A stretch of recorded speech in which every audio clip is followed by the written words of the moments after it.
But I'll tell you the sort of showstopper moment of the day was the journalist inevitably tried to bring up the killing of Jamal Khashoggi, who was briefly a Washington Post columnist.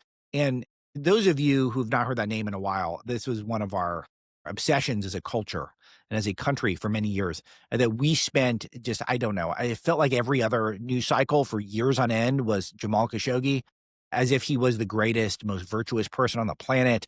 And he was brutally killed by MBS's own hands, which apparently, I guess, CIA said that MBS ordered the killings. I think it took place in Turkey at a Saudi embassy there, or consulate of some sort. And I don't know exactly why. I need to go down the rabbit hole on it. But I'll tell you why I'm not going too far back into the past and down the rabbit hole, is because Jamal Khashoggi was not a great guy. He was not a saint. First of all, the obvious data point is that he traveled with Osama bin Laden and he interviewed him. And the reports are that he tried to bring him back from his crazy jihadi ways to some extent, but he was clearly terrible at that. And a lot of people thought that maybe he was starstruck by bin Laden and his whole ethos and actually liked hanging out with him. But it seemed like bin Laden trusted him to some degree. And if he really was there to try to make bin Laden softer, he failed miserably, obviously, at that. So I don't see how that's very heroic. But he was a member of the Muslim Brotherhood and a supporter of Hamas. A member of the Muslim Brotherhood and supporter of Hamas. And coincidentally, or maybe not coincidentally, maybe this was